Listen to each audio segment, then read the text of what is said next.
Selamat pagi untuk kita semua.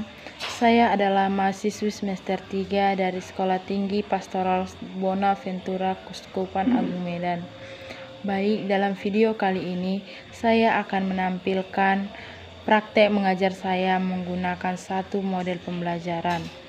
Model pembelajaran yang saya gunakan ialah model pembelajaran kooperatif tipe STAT. Namun, sebelum saya menampilkan video pembelajaran saya tersebut, terlebih dahulu saya akan menjelaskan sedikit mengenai model pembelajaran STAT yang akan saya bawakan.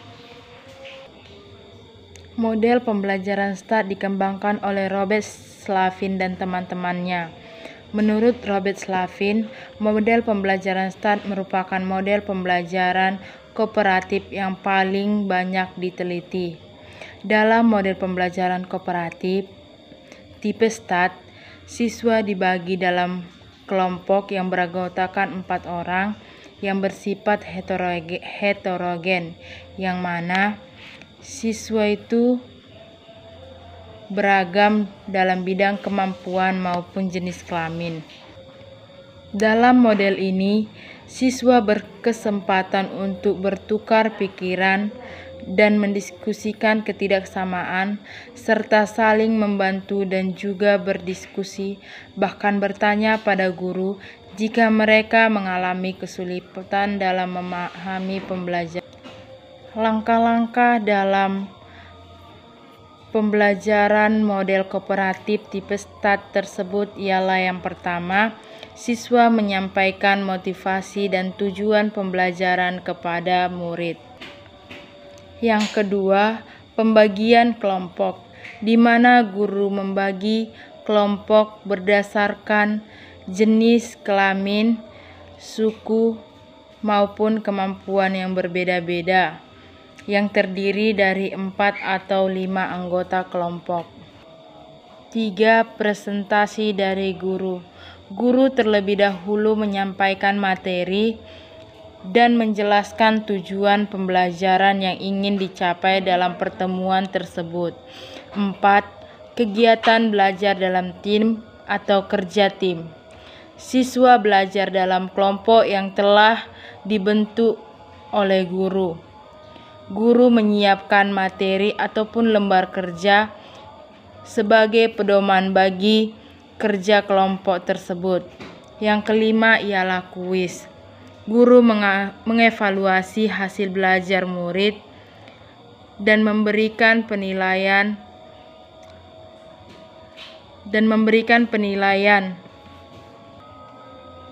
Yang keenam, penghargaan prestasi tim, di mana setelah guru memberikan penilaian kepada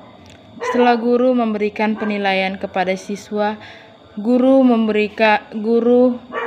melihat tim atau kelompok mana yang mendapatkan nilai tertinggi, dan guru juga harus melihat siswa secara individu yang memiliki nilai tertinggi. Setelah itu, guru memberikan sebuah penghargaan ataupun sebuah apresiasi kepada siswa tersebut. Kelebihan dari menggunakan model pembelajaran tipe STAT ini ialah yang pertama, siswa jadi mampu mendengarkan pendapat orang lain dan mencatat hal-hal yang bermanfaat untuk kepentingan bersama-sama. Yang kedua, hadiah ataupun penghargaan yang diberikan akan memberikan dorongan bagi siswa untuk mencapai hasil belajar yang lebih tinggi lagi. 3. Penggunaan model ini juga dapat mengurangi sifat individualitas siswa. Yang keempat, membantu siswa untuk berinteraksi secara aktif dan positif dalam bekerja sama terhadap anggota kelompoknya masing-masing. Sedangkan kelemahan dalam model kooperatif tipe STAT ini ialah yang pertama, memakan waktu yang cukup lama, dan yang kedua, tidak dapat menerapkan materi pelajaran secara tepat. Dan yang ketiga ialah adanya ketergantungan sehingga siswa yang lambat berpikir tidak dapat berlatih belajar sendiri. Baik, itulah penjelasan saya mengenai model pembelajaran kooperatif tipe START tersebut. Selanjutnya, saya akan menampilkan praktek mengajar saya menggunakan model pembelajaran kooperatif tipe START. Selamat pagi anak-anak. Selamat pagi, Bu. Apa kabar semuanya, sehat? Sehat, Bu. Baik, hari ini kita akan memulai kegiatan pembelajaran kita. Tapi sebelum itu baiknya kita awali dengan doa. Satu orang memimpin doa ke depan. Siapa yang bersedia? Saya, Bu. Silakan maju, Jessica.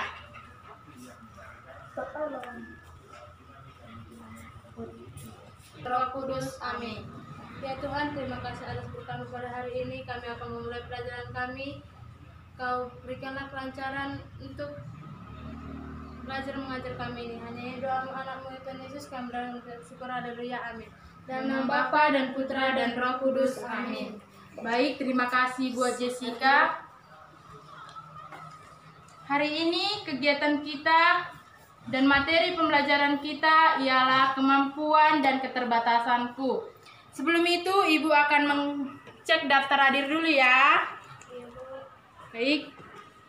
Yohana? Hadir, Bu. Aurel? Hadir, Bu. Mora? Hadir, Bu. Elis? Hadir, Bu. Kasih? Hadir, Bu.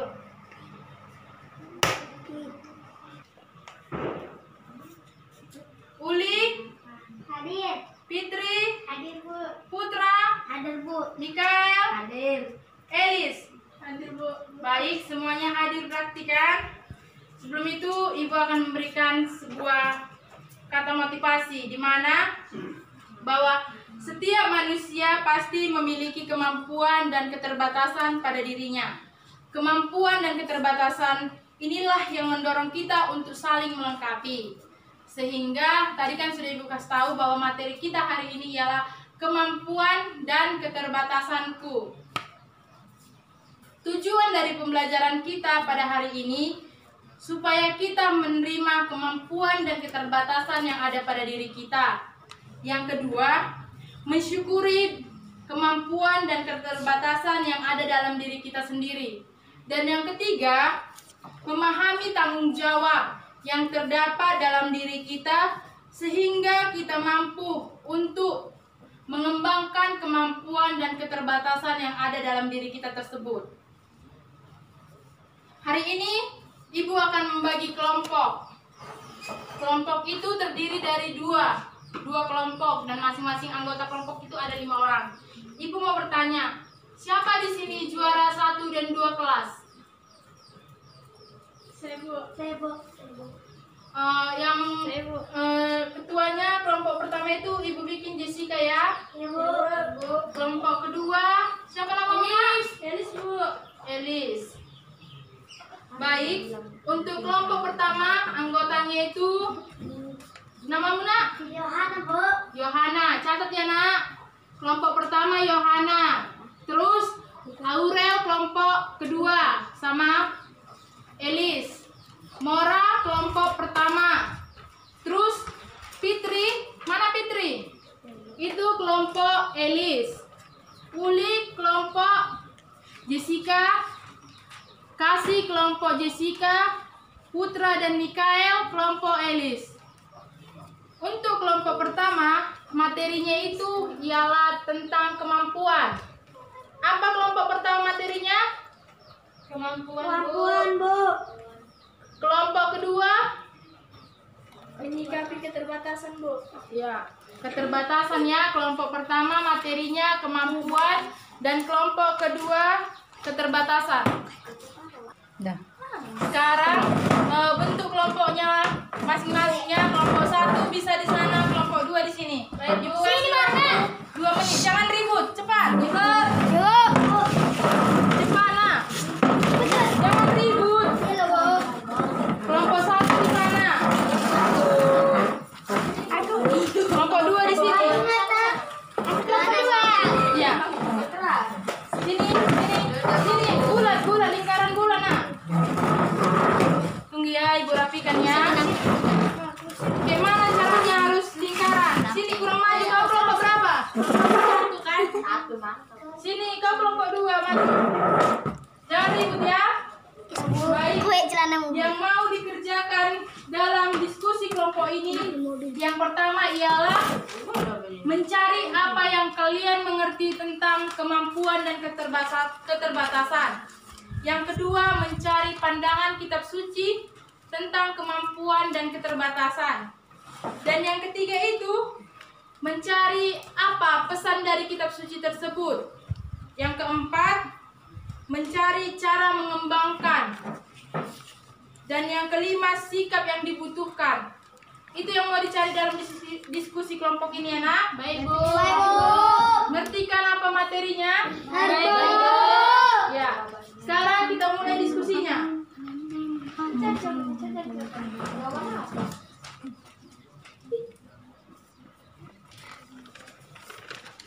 Bagaimana, ada kesulitannya? Mencari apa arti keterbatasan. Kan kalian kelompok 2 kan nak? Ya. Terus pandangan kitab suci. Nanti kan ini akan dipresentasikan, jadi harus bekerja. Maju nak, bekerja. Harus sama-sama aktif.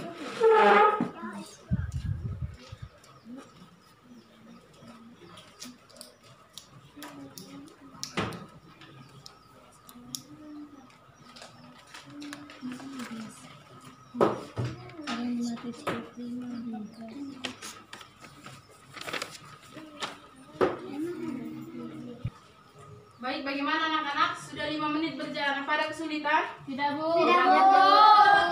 Ibu kasih waktu sebentar lagi ya. Baik-baik diskusikan. Karena nanti akan ada tes ataupun kuis yang Ibu berikan.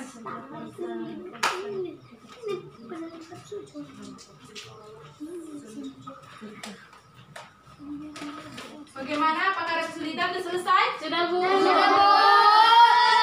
Baik, kembali ke kelompok 1. Silakan presentasikan hasil diskusinya ke depan. Baik, Bu. Ya.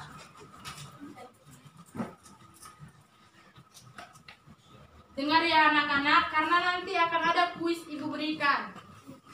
Selamat pagi teman-teman, saya dari kelompok 1 mewakili kelompok 1 akan menjelaskan tentang hasil diskusi kami tentang kemampuan. Kemampuan merupakan talenta berupa bakat atau potensi. Setiap orang pasti memiliki kemampuan.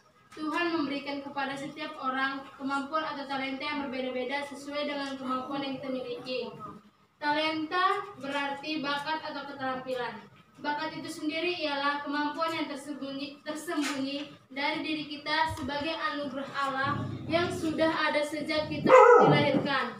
Talenta harus dikembangkan ke arah yang positif agar membawa manfaat bukan saja bagi diri sendiri, melainkan juga bagi banyak orang.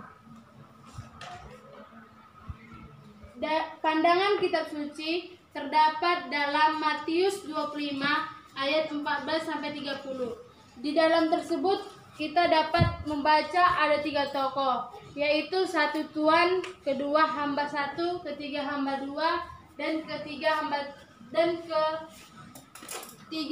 2 dan keempat hamba 3.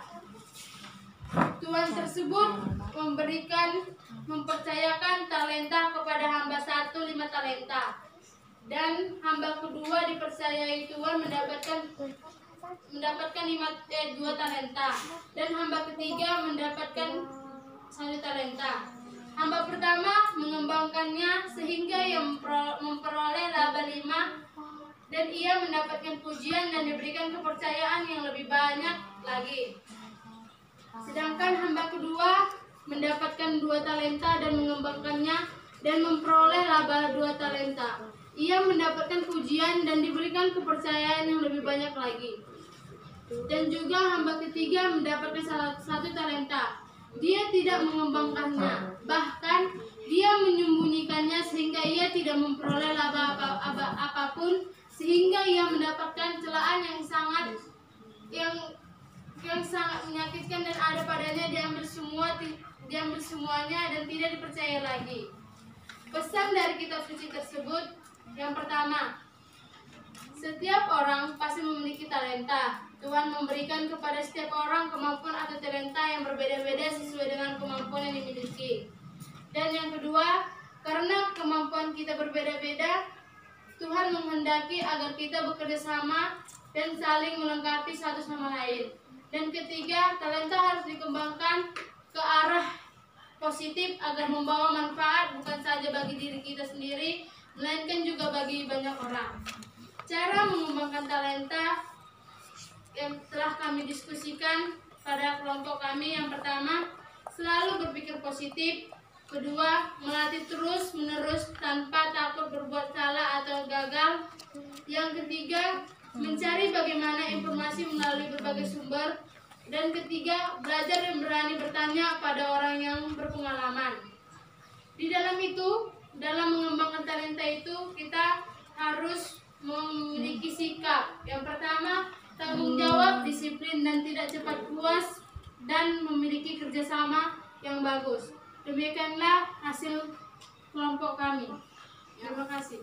Itulah presentasi dari kelompok 1 mengenai kemampuan.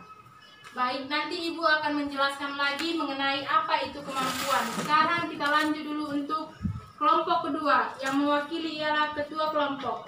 Saya persilakan. Maju.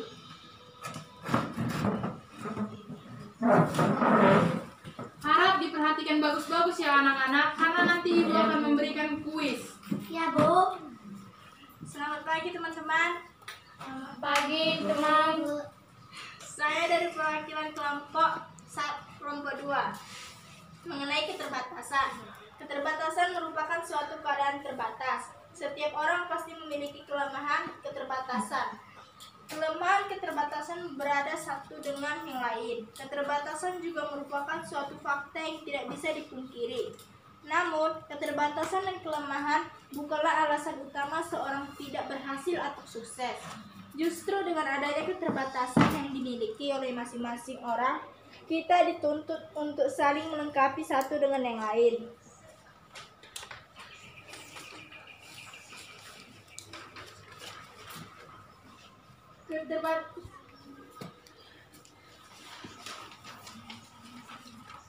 Jenis keterbatasan, keterbatasan fisik atau cacat, buta, dan lain-lain. Keterbatasan kemampuan intelektual ialah sebuah keterbatasan dalam hal kemampuan untuk belajar atau menerima informasi atau berpikir lambat, susah kemampuan untuk belajar atau menerima informasi. Keterbatasan psikologi atau pemalu, egois, bersikap tertutup, dan lain-lain. Keterbatasan ekonomis, tidak memiliki biaya atau dana, dan lain-lain. Pandangan kitab suci tentang sikap kita terhadap kelemahan atau keterbatasan yang kita miliki. Menurut Markus 4 ayat 35-41, Yesus merendahkan badai. Para murid sangat ketakutan ketika mengalami badai yang besar. Mereka tidak sanggup mengatasinya karena takut tenggelam dan binasa. Mereka kemudian meminta pertolongan pada Yesus. Yang dapat dipelajari adalah ketika kita mengalami hambatan atau tantangan yang tidak dapat kita atasi, maka tindakan yang tepat adalah datang memohon pertolongan Tuhan. Manusia tidak bisa mengandalkan kekuatannya sendiri. Manusia membutuhkan orang lain, terutama membutuhkan Tuhan. Cara menyikapi keterbatasan. Sikap yang keliru atau negatif dalam menghadapi keterbatasan. Sikap minder akibatnya merasa hidupnya sebagai beban, kurang beruntung. Suka bergaul dan menyesuaikan diri. Iri hati, cemburu, anggap orang lain lebih beruntung. Memandang Tuhan tidak adil terhadap dirinya. Akibatnya melakukan segala upaya untuk menutupi kekurangan dan dengan menghalalkan segala cara. Sikap yang benar atau positif dalam menghadapi keterbatasan, yaitu koreksi atau introspeksi terhadap diri sendiri, perbuatan, sikap, kelemahan, kesalahan, dan sebagainya, sehingga menemukan kesadaran yang baru bahwa keterbatasan itu bukan merupakan halangan untuk menggapai masa depan yang lebih baik. Cara menghadapi keterbatasan. 1. Menerima diri sendiri apa adanya dengan rasa bangga. 2. Bersyukur atas segala kelebihan dan kekurangan. 3. Menyadari bahwa manusia tidaklah sempurna, pasti ada kekurangan. 4. Mencoba belajar, berlatih, dan bertanya pada orang lain alasan untuk maju, berkembang, meraih keberhasilan atau kesuksesan. 5. Menyemangati diri sendiri. Sekian dan terima kasih. Baik, itulah hasil diskusi kelompok dari masing-masing kelompok.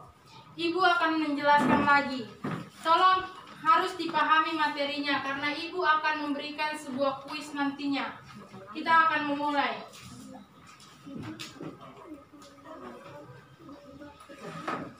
Kemampuan dan keterbatasanku. Pasti kita sering mendengar apa itu kemampuan dan keterbatasan. Coba Ibu mau bertanya, tadi kan sudah mendengarkan hasil diskusi kelompok. Apalah yang kalian ketahui tentang kemampuan? Saya Bu, Ya, talenta merupakan bakat ataupun kelebihan. ya. Kemampuan itu bisa dikatakan talenta yang berupa bakat ataupun kemampuan. Bisa juga kita sebut sebagai potensi yang ada dalam diri kita. Terus apa yang kalian ketahui tentang keterbatasan? Apa yang anak-anak ketahui tentang keterbatasan?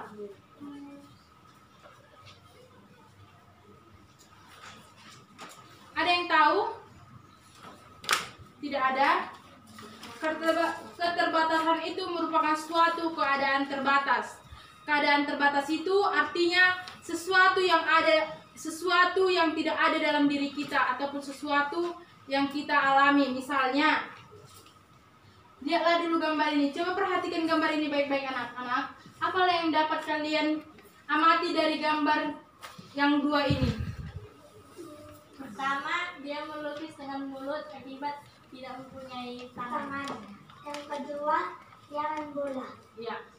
Dalam gambar ini yang sebelah kiri kita bisa melihat bahwa dia itu bermain bola dengan fisik yang sempurna. Memiliki kaki, tangan, mata, semuanya lengkap. Sedangkan gambar yang satu lagi, dia tidak memiliki tangan. Tidak memiliki tangan inilah yang disebut dengan keterbatasan. Karena keterbatasannya dia harus melukis menggunakan mulut. Kita sebagai murid, siapa sih yang memiliki kemampuan dalam dirinya? Coba sebutkan salah satu kemampuan yang ada dalam dirinya. Bernyanyi Bu. Ya, Kasih memiliki kemampuan bernyanyi. Ada lagi? Saya Bu, kemampuan saya berenang. Ya, Yohana memiliki kemampuan berenang. Saya Bu, Ya, apa nak? bernyanyi. Ya, Jessica memiliki kemampuan bernyanyi. Elis? Pandai melukis. Ya, Elis pandai melukis. Mora? Menari. Nah, Mora pandai menari. Kita semua di sini, baik laki-laki maupun perempuan, memiliki kemampuan yang berbeda-beda. Kemampuan itu bukan hanya dalam bidang olahraga. Bisa jadi kemampuan itu ada dalam bentuk lain. Misalnya, Aurel, pintar bahasa Indonesia, itu merupakan suatu kemampuan. Satu lagi, Fitri, pintar dalam bahasa Inggris, membuat puisi, membuat pantun, itu juga merupakan suatu kemampuan. Namun, di balik kemampuan kita yang ada dalam diri kita, kita masing-masing juga memiliki keterbatasan. Seperti, Mora belum tentu bisa melukis seperti Elis, iya kan? Ya Bu. Itu merupakan suatu keterbatasan, karena keterbatasan itu bukan hanya dalam fisik, namun keterbatasan itu sesuatu yang tidak mampu dilakukan oleh diri kita. Ini merupakan gambar ini merupakan suatu contoh kemampuan. Dapat kita lihat bahwa dalam gambar yang pertama dia pandai menggunakan gitar. Gambar kedua Pandai memainkan bola. ya. Gambar ketiga Pandai bernyanyi. Nah, semua orang memiliki kemampuan yang berbeda-beda sesuai kemampuan masing-masing yang ada dalam dirinya. Baik. Dalam kitab suci kita dapat melihat dalam kitab suci kita dapat melihat talenta itu dalam Injil Matius. Matius berapa? Tadi kelompok 1 sudah memberitahunya. Matius 12 ayat 14 sampai 30 Bu. Ya. dalam Matius 25 ayat 14 sampai 30. Kita dapat melihat di situ bahwa ada seorang tuan yang memiliki 3 hamba. Dia mempercayakan kepada hamba pertama 5 talenta. Kepada hamba kedua berapa talenta anak-anak? 2 talenta, Bu. Dan kepada hamba ketiga 1 talenta, Bu. ya. Hamba pertama mengembangkan talentanya, talenta yang diberikan oleh tuan tersebut, sehingga ia memperoleh 5 laba Talenta. ya. Hamba kedua mengembangkan talenta tersebut, dia juga memperoleh 2 laba talenta. Sedangkan kita tadi mendengarkan bahwa hamba yang ketiga Mempunyai talenta. tidak mengembangkan talentanya, sehingga hamba ketiga itu mendapatkan celaan, dan segala yang ada dalam dirinya itu diambil dan tidak dipercaya lagi. Maksud dari itu ialah bahwa ketika seseorang diberikan kemampuan seperti bernyanyi, menari, bermain musik, dan lain sebagainya, namun orang tersebut tidak mengembangkannya, maka potensi yang ada dalam dirinya itu akan diambil. Maksudnya ialah mereka tidak dapat bernyanyi. Misalnya tadi kan seperti Kasih, dia pandai bernyanyi, namun dia tidak mau melatihnya. Dia hanya diam-diam saja, disuruh ecenya dalam kegiatan sekolah untuk bernyanyi, tidak mau. Akhirnya kan talenta yang ada dalam dirinya itu tidak diasah. Oleh sebab itu ada cara untuk mengembangkan talenta. Siapa yang tahu apa caranya? Tadi kan kelompok pertama sudah menjelaskan apa cara yang mereka dapat, yang mereka diskusikan dalam kelompok tadi untuk mengembangkan talenta. Selalu berpikir positif, Bu. Ya, selalu berpikir positif. Lagi? Melatih terus-menerus tanpa ada takut berbuat salah atau gagal. Ya, melatih terus-menerus tanpa rasa takut gagal. Misalnya, kita sudah melatih namun kita gagal, jangan takut. Itu harus kita jadikan sebuah motivasi sehingga kita mampu lebih baik dari yang sebelumnya. Ada lagi? Belajar dari orang lain, Bu. Ya, kita harus belajar dari orang lain. Kita pasti sering melihat melalui media massa, seperti mencari informasi lah namanya. Kita sering melihat seseorang itu memiliki suara yang merdu. Kita harus belajar dari dia. Jangan karena dia lebih baik dari kita menjadi iri hati. Itu tidak boleh ya anak-anak. Dan selain suatu cara untuk mengembangkannya, kita juga harus memiliki sikap. Sikap yang diperlukan itu ialah yang pertama tanggung jawab. Tanggung jawab artinya kita harus memiliki tanggung jawab, rasa tanggung jawab untuk mengembangkan talenta itu. Yang kedua ialah disiplin. Ya, disiplin. Kita harus setiap hari melatihnya, harus disiplin waktu. Jangan hanya karena mau mengembangkan talenta, kita jadi tidak mengerjakan sesuatu, tidak disiplin waktu. Yang ketiga itu tidak cepat putus asa. Dan yang keempat, kerja keras. Kerja keras itulah yang dibutuhkan, salah satu yang paling dibutuhkan dalam sikap untuk mengembangkan talenta. Mengerti anak-anak? Apakah dalam materi kemampuan ada yang mau ditanyakan? Tidak, Bu. Ibu akan melanjut keterbatasan. Tadi kan sudah ada ibu bilang, Kak, ibu tunjukkan gambar. Tadi gambarnya siapa yang masih ingat? Apa gambar yang tadi? Melukis. Bola. Ya. Melukis menggunakan mulut. Kita juga pernah melihat seseorang yang tidak memiliki kaki, namun bisa berenang kan? Itu merupakan suatu keterbatasan. Keterbatasan fisik, seperti cacat, buta, lumpuh, dan lain sebagainya. Namun keterbatasan itu bukan hanya keterbatasan fisik saja. Ada namanya keterbatasan kemampuan intelektual, yang artinya dia itu berpikir lambat atau susah menerima informasi. Sering kita lihat kan, misalnya di sekitar kita ada orang yang berpikir lambat, itu juga merupakan keterbatasan. Namun kita tidak boleh mengejeknya ya anak-anak. Ya, Bu. Kita tahu bahwa setiap orang memiliki kelemahan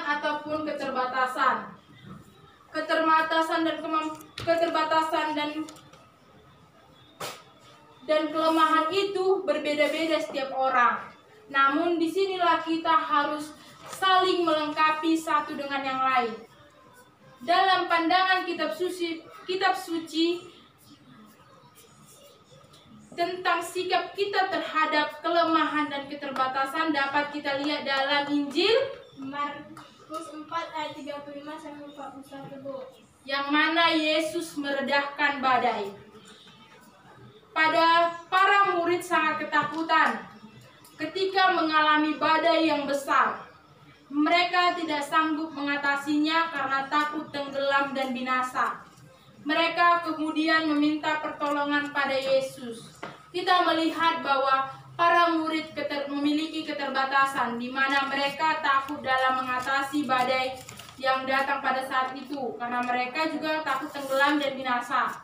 Oleh sebab itu dia meminta pertolongan dari Yesus. Iya. Disinilah ketika kita mengalami suatu hambatan ataupun tantangan yang ada dalam diri kita, maka tindakan yang paling tepat ialah datang dan memohon pertolongan dari Tuhan. Manusia tidak bisa mengandalkan kekuatannya sendiri.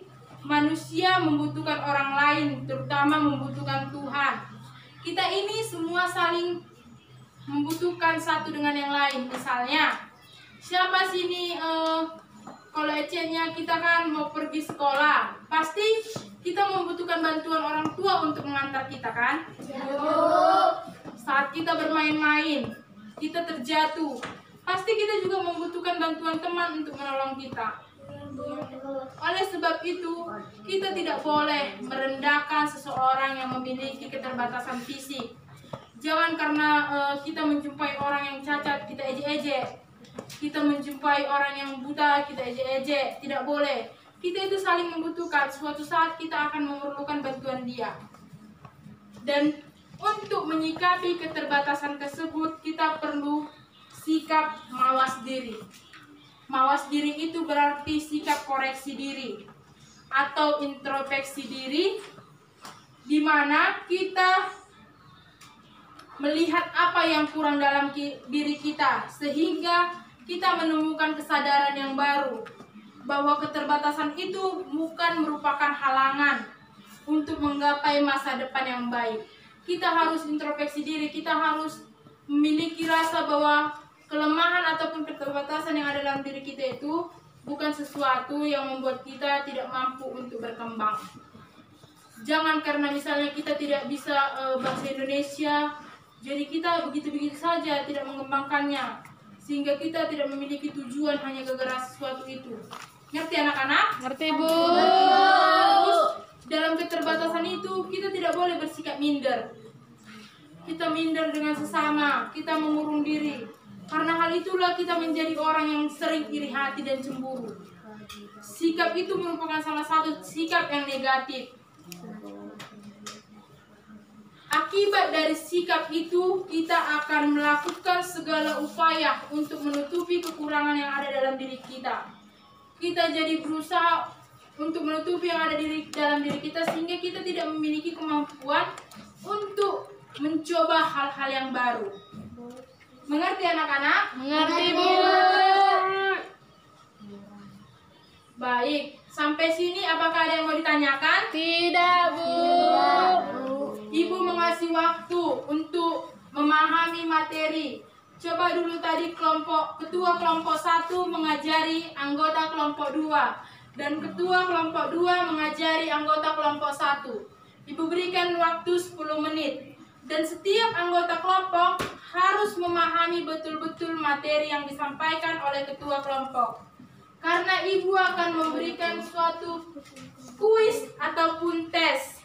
Nanti siapa yang mendapatkan nilai tertinggi akan memperoleh sebuah penghargaan, baik secara individu maupun secara kelompok. Mengerti anak-anak? Ya, ibu kasih waktu untuk membentuk kelompok lagi sehingga ketua kelompok dapat menyampaikan materi yang telah dibahas dari masing-masing kelompok tadi. Silakan. Untuk kelompok. Bagaimana ketua kelompok? Apa sudah memberikan materinya kepada anggotanya? Sudah, Bu. Baik, apakah kita sudah bisa memulai kuis? Sudah, Bu. Ya, kita akan memulai kuis ya. Kuis ini tidak boleh kerjasama. Kerjakan masing-masing karena tadi sudah diskusi kelompok. Ketua kelompok dari setiap kelompok, misalnya kelompok 2 tadi sudah menjelaskan kepada kelompok 1. Ketua kelompok 1 sudah menjelaskan kepada kelompok 2. Ibu juga tadi sudah memberikan penjelasan mengenai kemampuan dan keterbatasan. Jadi harus kerjakan sendiri ya anak-anak. Baik, Bu. Bagus dikerjakannya. Karena nanti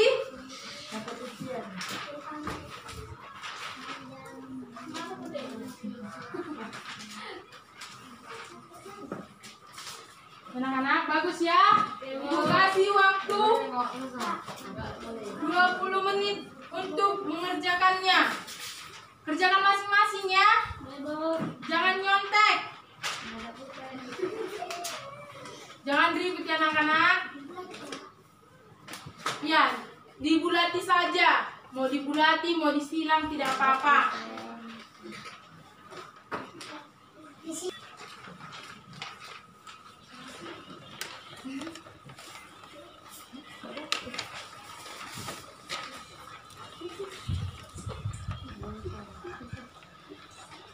Jangan ada yang mencontek ya. Ya, Bu. Sudah siap, Bu. Sudah siap anak-anak? Siap, Bu. Satu orang dari belakang kumpul ke depan. Baik, Bu. Satu orang saja biar tidak ribut. Makasih ya.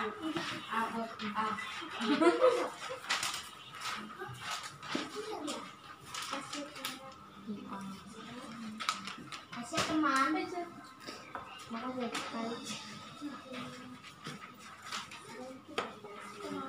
Ibu akan mengoreksinya ya. Ya, Bu. Jangan ribut ya. Ya, Kalau Bu. tidak dibaca-baca, Ibu mau mengoreksi bentar.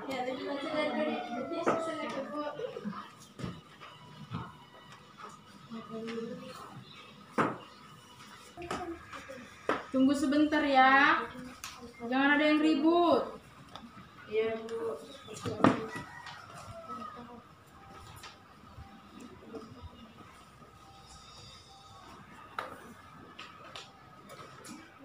Baik, hasilnya sudah Ibu dapat. Mau mendengar hasilnya siapa yang terbaik?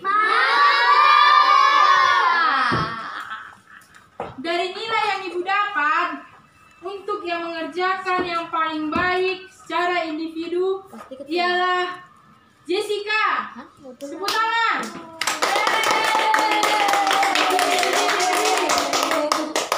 Baik, Jessica mendapatkan nilai tertinggi individu. Kelompok belum tentu. Kita tengok ya. Ini nilai kelompok ini, untuk nilai kelompok ini dari nilai semuanya. Setiap anggota kelompok Ibu bagikan. Dan yang mendapatkan nilai tertinggi untuk kelompok diperoleh oleh kelompok 2. Tepuk tangan kepada kelompok 2. Baik, terima kasih. Hari ini pembelajaran kita sudah berakhir. Untuk kelompok 2, semangat, semoga kedepannya lebih baik lagi. Untuk yang mendapatkan nilai tertinggi juga harus rajin belajar. Jangan merasa minder ya. Ya, Bu. Minggu depan kita akan mengadakan kuis lagi. Jadi belajarlah baik-baik. Baik, sebelum kita menutup pertemuan kita hari ini, satu orang mimpin doa pulang. Siapa yang bersedia? Saya, Bu. Ya, Ana. Doa pulang ya.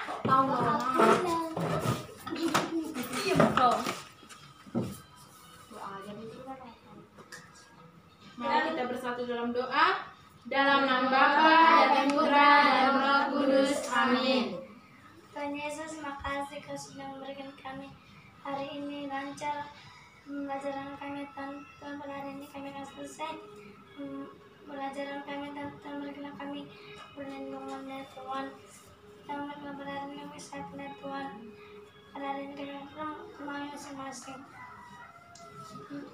Berikanlah kami hari minggu depan kesehatan ya Tuhan untuk mulai pelajaran untuk minggu depan ya Tuhan. Tuhan, ini kami yang berdoa Tuhan, kami berserah kepadamu. Amin. Amin. Dalam nama Bapa dan Putra dan Roh Kudus. Amin. Terima kasih untuk Yohana. Baik, pembelajaran kita telah selesai. Ibu akan selamat siang anak-anak.